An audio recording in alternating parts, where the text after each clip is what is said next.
Welcome to the Shipping Podcast, where you meet interesting maritime professionals sharing their passion for the shipping industry and their everyday job. I am your host. My name is Lena Gothberg.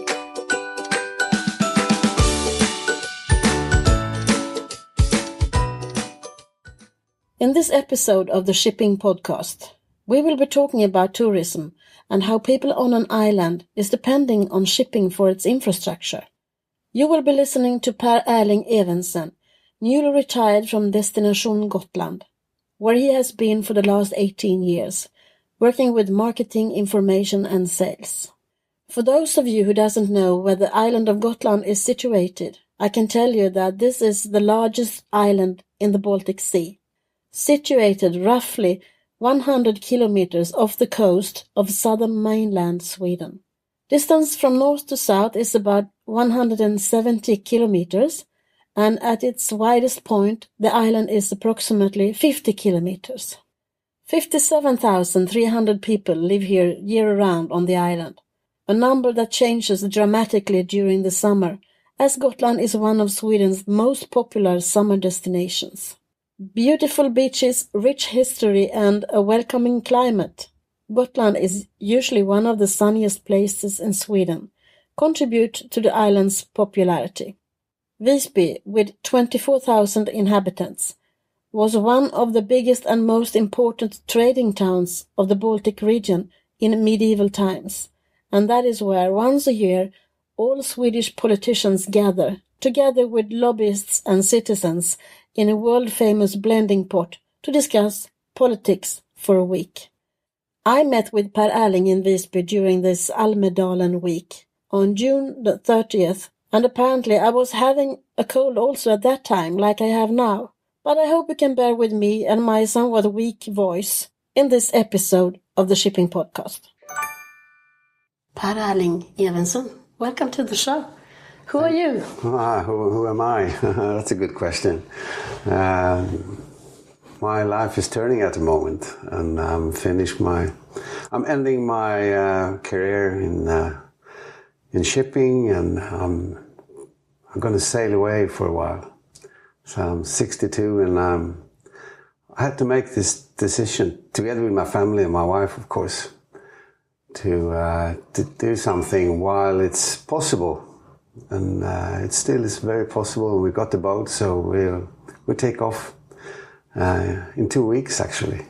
We'll take off for a year, 2 years, or maybe 3 years. It depends. It's for me and my wife and my family, it's a new way of looking at time. I see. Time is, until now, a very important ingredient in life. And you have to measure time every now and then at the moment, and time will be different from now on. So what did you do up until now? Up until now, I moved to Gotland in 1987. From Stockholm. And I came here as I worked for an airline company, and that's why I moved to Gotland. I knew Gotland since years back, and we spent some summers here, and it was not only working for the airline company that was important. I think the most important part of that decision to move to Gotland was that it is an island. And for me, the sea, shipping, sailing is so important, and I have to be close to the shore, at least close to the shore. If I'm not on the water, I have to be very close. And I have to feel see the horizon and feel the wind and look at the waves. And for me, the ocean is connecting. It's not a problem. It's an opportunity. So how big is Gotland? Gotland, it's the biggest island in the Baltic Sea, in the center of the Baltic Sea. It has 820 kilometers of coastline, and it lives 57,000 people live here on a yearly basis. But of course, in summertime, and when you add all the tourists, we are more. There are more people here. So what was your task when you were sort of starting in Gotland? I came here as responsible for the airline company, as I said, and soon I realized the power of tourism for this island. It's not a rich island, actually. It's basically farming is the big business, and lots of small companies, 1 or 2 man business, and tourism as a service sector was growing, and Gotland has always been in front when it comes to developing tourism. But even though I got very interested, and I saw all the opportunities and all the upsides that tourism could have on the island of Gotland, because for Gotland it's so important that people have something to do. It creates business, creates jobs, and I got so interested in the tourism sector. So I decided to stay here. I gave myself and my family about 3 or 5 years. As responsible for the airline company, I knew that, it might be 5 years, and then they would force me to move somewhere else. So I left the airline company because I got an offer to be the manager of a tourist company, an incoming company. And that company was owned by the local authorities. But just a year after I got employed and I got responsible for that business, Rederi AB Gotland, the ferry line company on the island, bought the business. So all of a sudden I was employed by a shipping company, a ferry line company. And for me, as I said, I love the sea, and one of my dreams since I was a kid was to work on a ship or close to a ship, to work with the shipping business. So for me it was just so great. And the thing was that company, for 10 years, they were out of business. They were not running the ferry line to Gotland.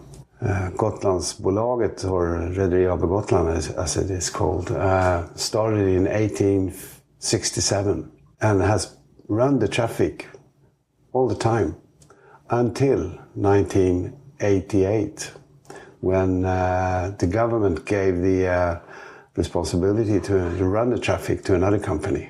And they did that for 10 years. But Gotlandsbolaget, and you can hear it, it's a very local business. And the red core in their business was to run the traffic, run the ferry line. So immediately they started to get prepared to take it back, be back in business from 98. And then it was very important to have all the contacts, to be a part of the Gotland tourism sector and be part of the society on Gotland. And that was kind of the best way was to have this business. It was called Gotlands Resor, Gotland Travel Limited.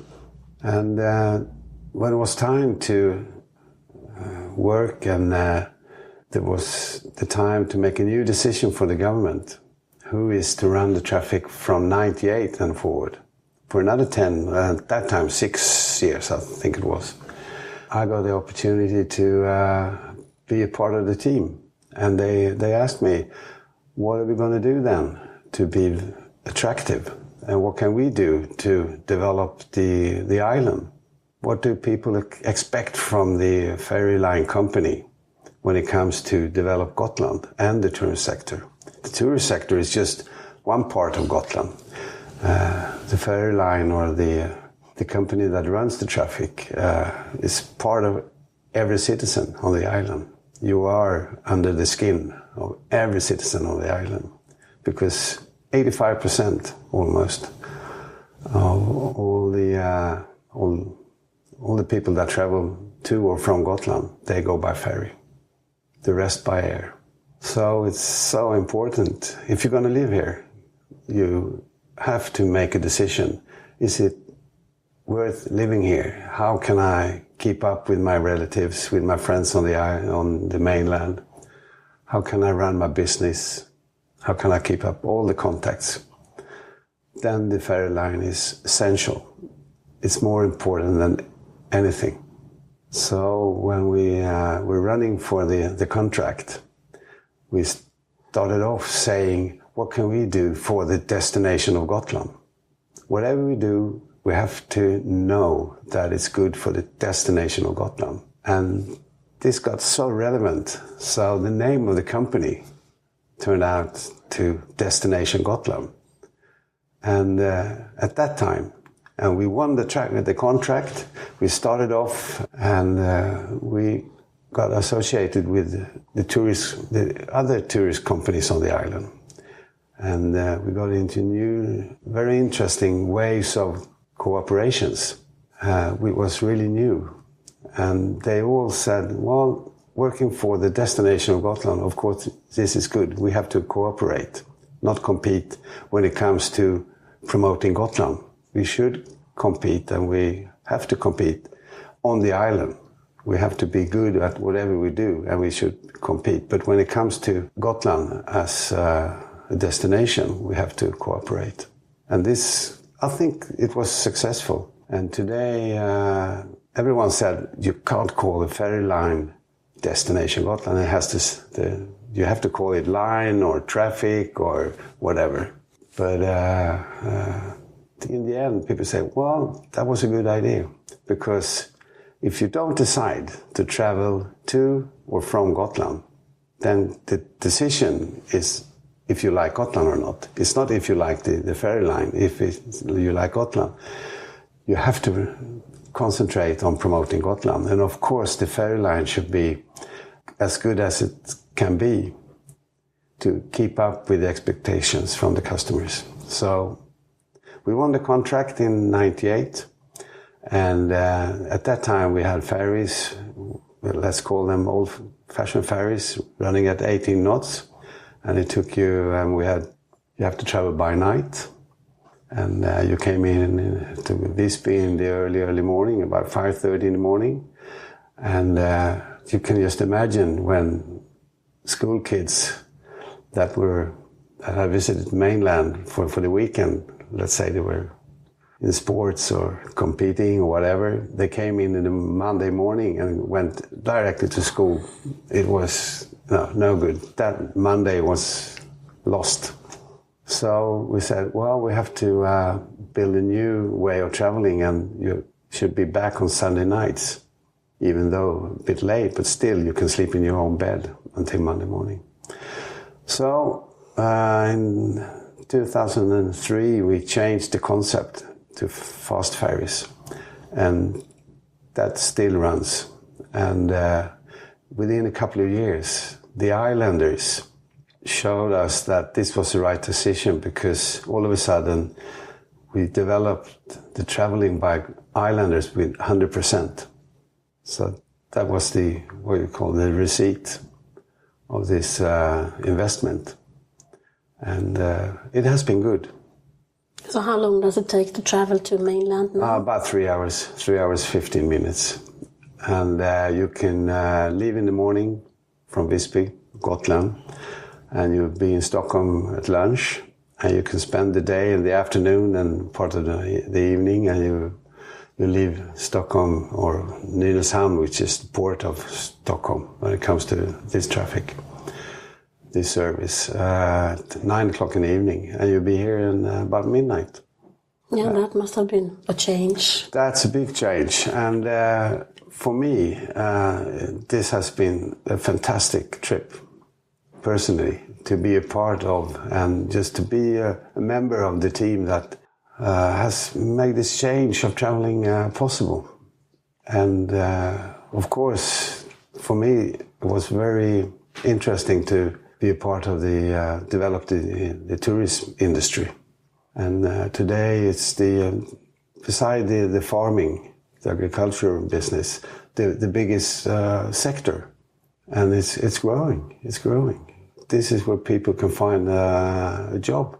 And not only summer, it's expanding even in winter, which is really fantastic. And no one thought that would be possible years ago. So what do you think about the shipping industry once you entered into that? To be honest, of course, we are a part of the shipping industry. And I've been involved in some organizations with other passenger ship organizations. And I think it's the short answer is that the shipping industry or the ferry industry, let's call it industry, are doing so much which no one really observes. You take it for granted. Like when it comes to, if you look at how many or how big part of all the people that are traveling to and from Sweden, more than half of all the people that are traveling back and forth, crossing the borders, do that on ferries. How many people do travel? Do you know? It's about, I think it is about 27, 28 million. Each year? Yeah, each year. Yeah, because we are a peninsula and we have the longest coastline of EU. Mm. So it's so important, and of course it's important for all the people that are doing business in Sweden, that live in Sweden, or want to visit Sweden. And then we come to the tourism industry again, and it's just essential that we have good companies, successful companies, and that we still invest in new passenger ships or vessels. And I think we do. If you look around, it's big investments every year in new buildings. You can look in Viking with their LNG ferry. Look at our own company here that are investing in 2 new fast ferries run by LNG. So you can see the same on the west coast and the south coast. I think it's fantastic, and I just hoped or wished that it could be more visible for more than the people within in the industry, and then the politicians and media and so on. That we are the shipping world is more visible, actually. How do you see that happening? I ask that to everyone I interview. How do you see the shipping industry be less invisible? How do we become visible? You have to enter the stage more often. You have to attend to when it comes to discussions or when you meet politicians, and not only write or talk about steel, oil, employment issues and so on. You have to address the question more to what does it mean to the country, and then you have to be more visible. You have to be more proud, and as I said, enter the stage, and how do you say, fill up the empty room. And I think people would appreciate that, as well as politicians and media people and the ordinary, like the islanders. If you look at Gotland, everybody knows the importance of the ferry line. Gotland is like, it's an own country, you can say. And but if you look at Sweden or the mainland, you never look at the ferry or the transportations in the same way, because you just take it for granted. It's just there. Take your car, you go by train, you go by air, and it's just there. I believe that it's sort of our own fault. We never tell about it. No. We talk more between ourselves than to other people about the fantastic industry we work in. And there are not that many companies, and it's private, and there are, if you look at it and you don't know that much about it, you think it's some really powerful families or people that run this. And in many ways, that's right. But there are so many other people involved. And you have to step out and tell, this is the service that we run. And this is the importance of the business. And without these powerful families or these people, it would have looked different. And it would be, it would affect Sweden as a country. And today, these families or these people, they are running their companies very successfully. But no one really looks at it in that way. I mean, look at Stockholm, Tallinn, Silja, or Viking, or the other companies. It's just there. It's just part of the scene. But you can't take it for granted. You can never do this. Or on the west coast, or on the southern coast. It's just there. And people are working really hard.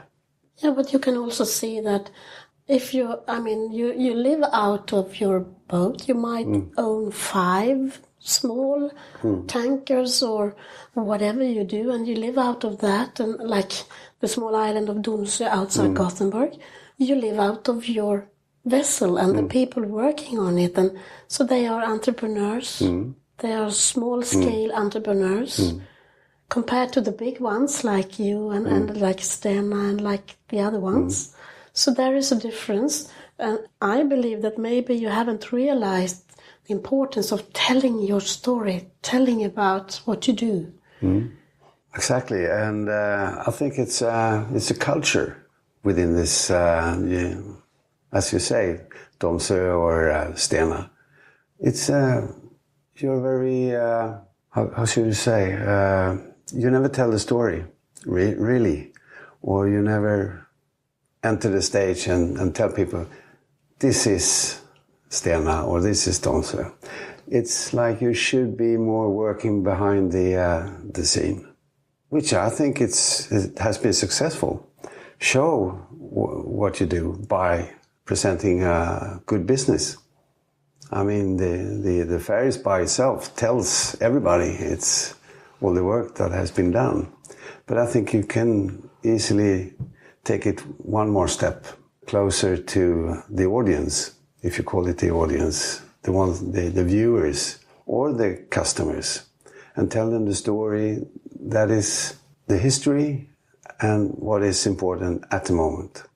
Because you have to take the business into the future.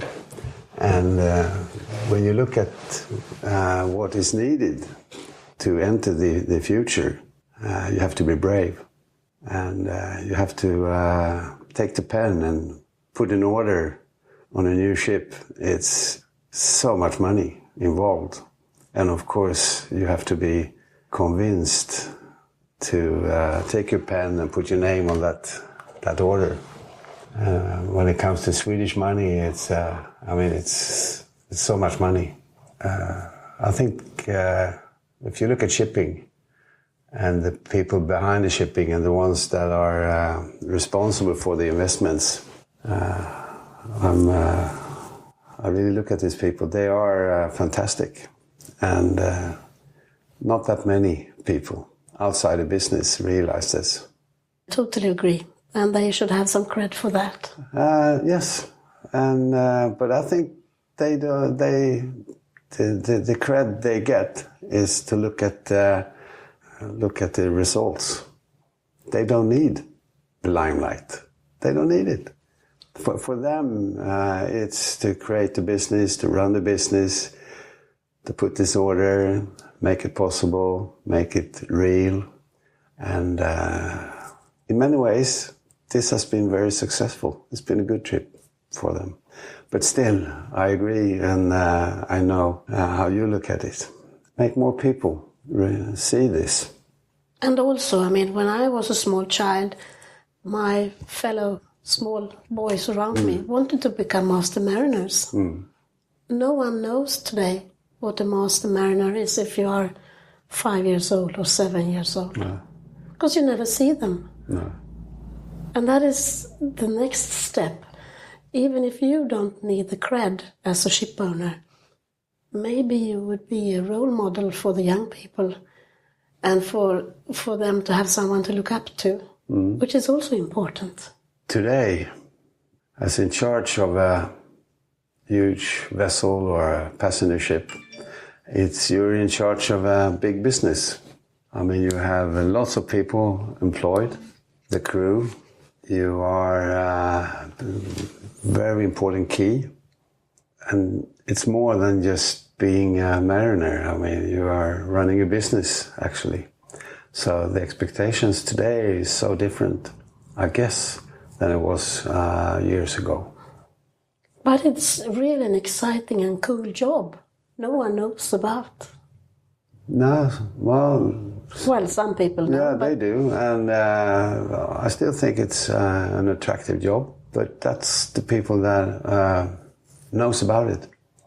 You never really read about it. And I don't think there are that many lessons at school that covers the shipping business or the shipping world. And even though the shipping business connects the world, and without the shipping, I mean, nothing will be as it is if the shipping didn't work as it does. And it has to change in the future. It has to adapt to new expectations. What do you see there? What do you see about the future? What do we need to change? Well, the environmental issues are, of course, very important. And you have to work with this every day. And you have to find new ways. And that involves not only the business. I mean, then it comes into universities. And it's global. You have to connect more globally than ever to be able to take new steps. Even though you take small steps, you have to walk in the right direction. And even small steps are very important. So today we can see that even sometimes you take big steps, but it has to be in the right direction. You have to agree on the objects or the goals. And I think today even if you look 5 or 10 years back, it's so different today. You realize what has to be done. And I think, and then if we go back to where we started, the shipping companies or the shipping business has to deliver their knowledge, really deliver knowledge so that people in other businesses that are connected or using the same kind of knowledge to develop their business, you have to connect like you do in other ways. I mean, forget about that you are competitors sometimes. You have the same interest in many issues or questions that will help you to compete, of course, in the long run. And we are just in the beginning, I think. And you have to do it in small steps and sometimes in big steps because the investments are so huge. And while the investments are done, you have to run a vessel or whatever for some years, of course, of economical reasons. But still, when you put your name on the contract again, you have to know that the investments will work until it's the time to make a new investment. So today you look at LNG. I mean, a couple of years ago, that was not the issue as it is today. Today, it's on the table in a way that I think a couple of years ago, no one would even guess how important it should be to look at the environment. But then the shipping has to deliver their own knowledge and all the key factors to help the development. Yeah, I mean, also when you think about ordering a new ship, it's not like I'm calling my car dealer and say, I want a red one and I want something on the air conditioner or whatever. And that is also one of the key issues, I think, that no one really understands outside the business. No, I'm not an expert on this.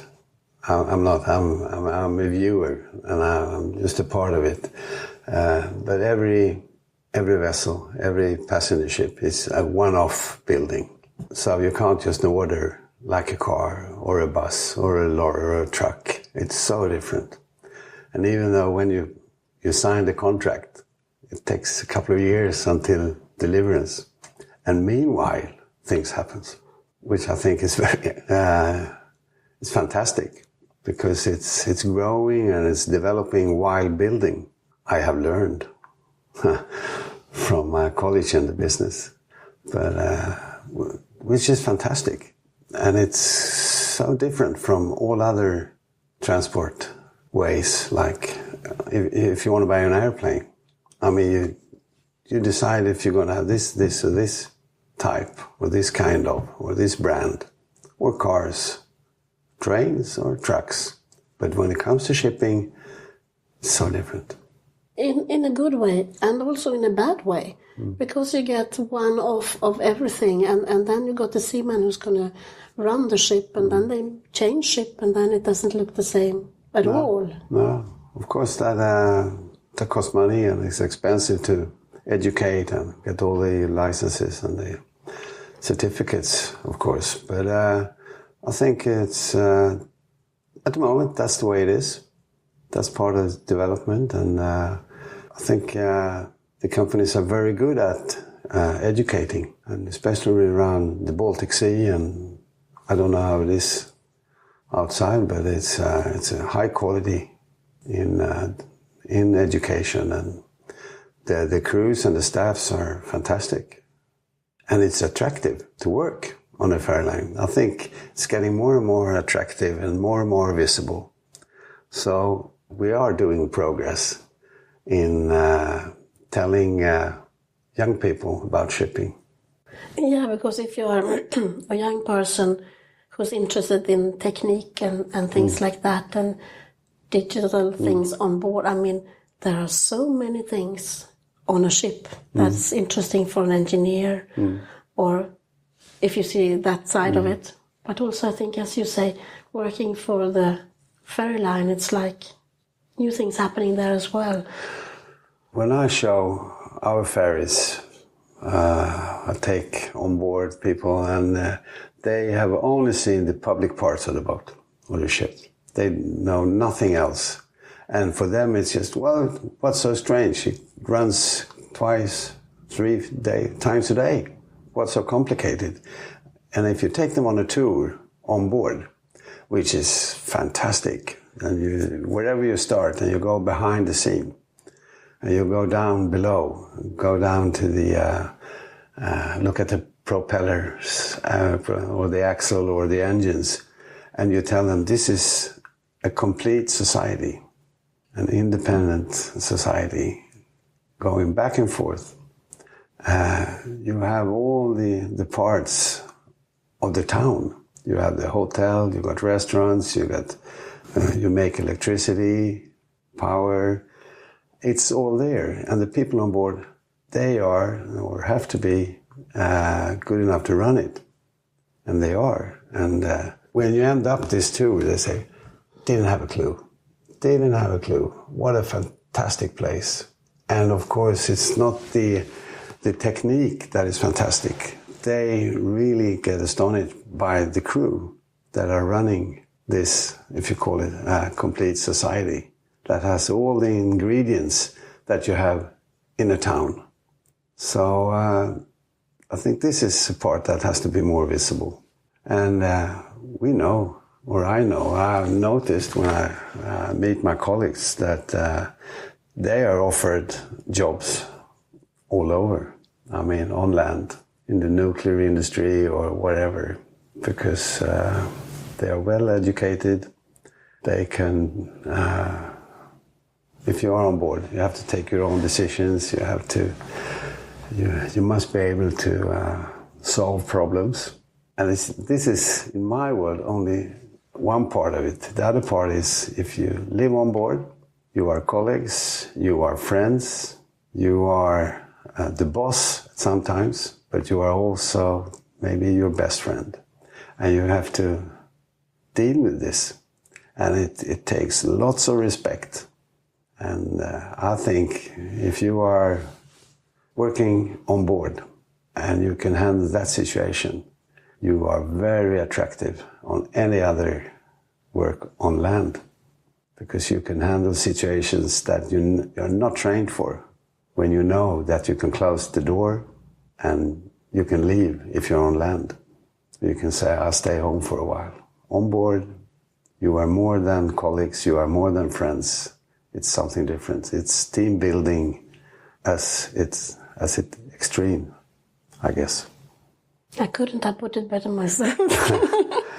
And that's why I always like sailing on my private yacht and do long trips, because it's so different when you stay on board on a small surface. More interesting issues are discussed, or you deal with things on such a different way than you do on land. And you did an exciting trip recently. Tell us a little bit about that. Yes, if we could change subject. And yes, I got the opportunity to meet up with a friend in Argentina, the southern parts of Argentina. And he had sailed from Sweden, from Gotland actually, by himself down to Argentina. And I joined him, and we sailed down to Ushuaia, the southern part, the Beagle Channel, and the area around Cape Horn. And we actually wanted to sail down to Antarctica. And we did that. And we followed the weather, and we got well prepared. And we took off the day after Christmas. We left Port Williams, which is the southern outpost, and we got all the papers signed. Then we were three on board. It was Lars Young, and he owned the sailing boat, and his son came, Kalle, and then it was me. So we took off on a Sunday, on a sunny day in the afternoon, and we had a great trip down to Antarctica and spent 2 weeks down there.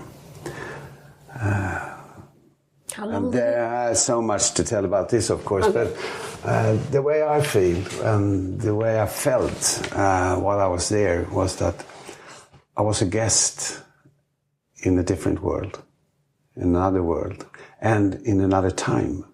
As you know, Scandinavia and the northern parts of Europe was covered by ice 12,000 years ago. And all of a sudden I felt like I made a trip back in time, 12,000 years, and ended up in a place that it's not meant for human beings, really. And we went there by a pretty small sailing boat. It was 47 feet. And we had a great trip. We chose the right time to cross the strait, and had no problems actually. The biggest problem we had passing Cape Horn and going down south was that we had no wind for 24 hours. No wind at all. It was totally calm.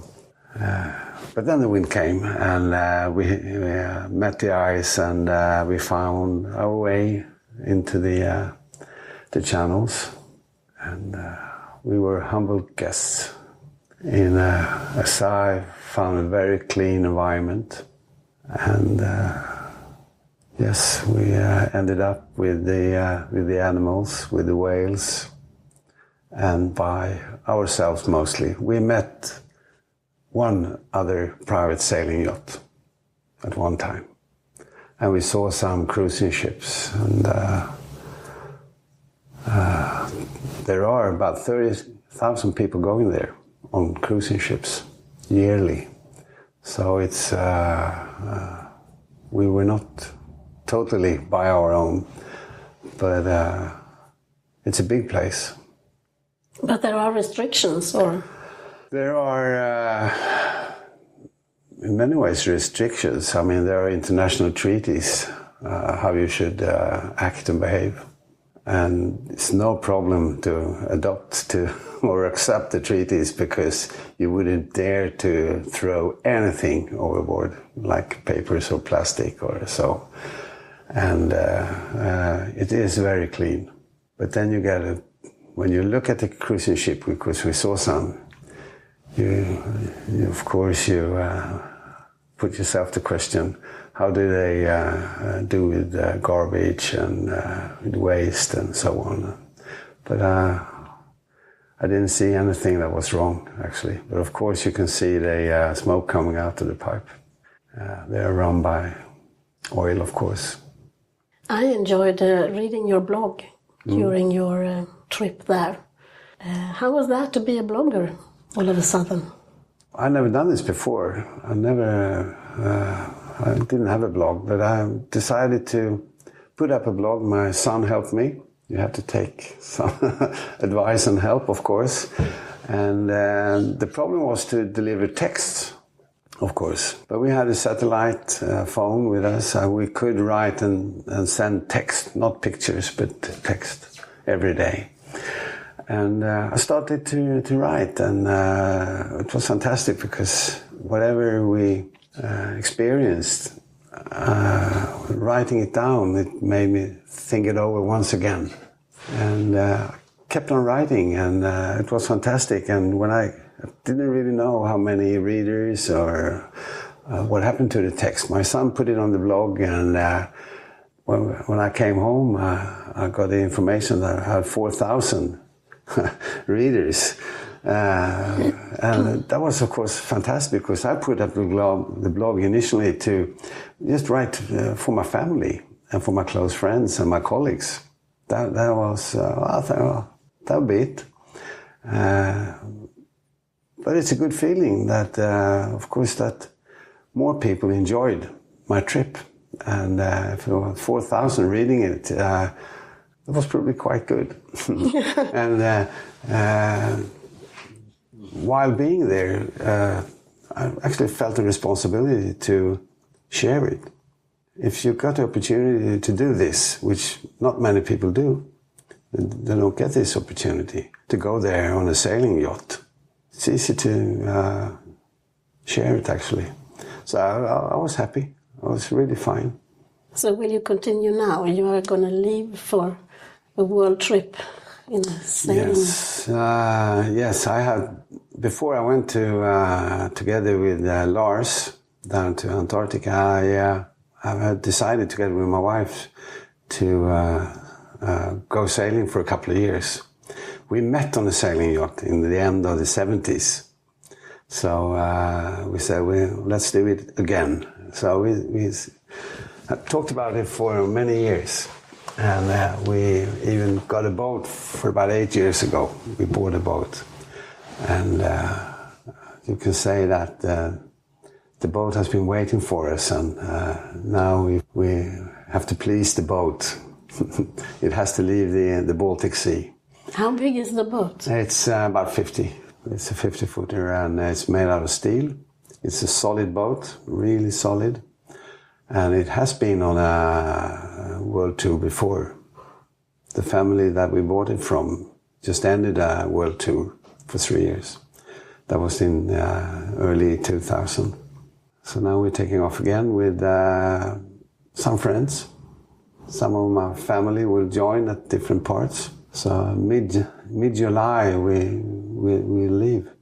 So I'm ending my career in the shipping business a bit early, but I feel that we have to take this opportunity and this chance to do something exciting again, and to live on the water, live together with the wind and the waves, and to interact actually with the nature in this way.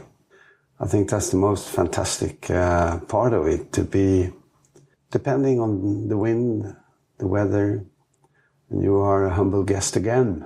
You can't close the door and say, let's see you tomorrow. No, you have to be there 24 hours. So where are you heading? Have you planned your first leg? It's planned. Yeah, of course we got plans. And the plan is to end up in Brazil in December. And the plans always are according to the weather systems. and the trade winds to cross the Atlantic, November, December.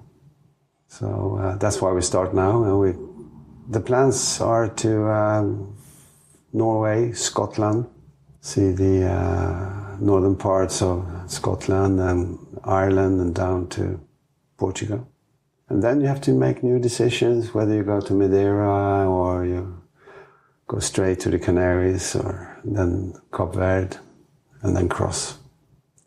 But for us, it's not important to circumnavigate. It's not important to do all travel around the world. The important is to stay away for a while, to enjoy the time again, and to have a new relationship to time. Will you be sharing your trip on the internet? Yes, I'm putting up a new blog. I talked to my son, and he helped me, and it's called Närtusbloggen.se. Närtus, that's the name of the ship, name of my sailing boat. Yes, I started up slowly, and I make it more visible when we take off. Okay, I wish you all the best on the seven seas, and also greetings to your wife.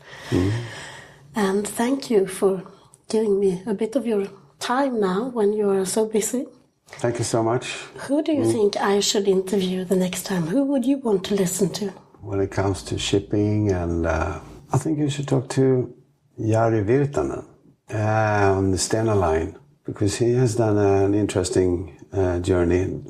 Why I mentioned Jari is that he comes from a different world, a different business as I do. He's not born into the business.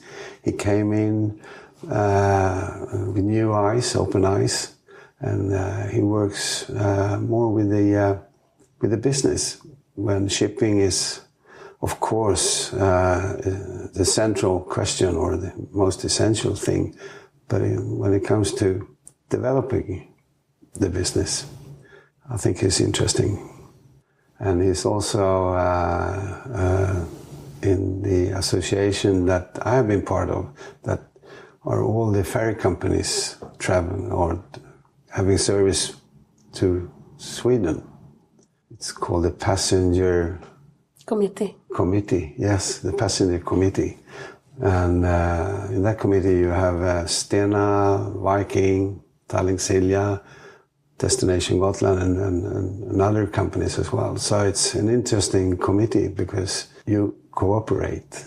Here we go again. You cooperate when it comes to the situation you're in, and the market, and how to look at the market, how to make it more visible for the nation, for the politicians, for the tourism industry.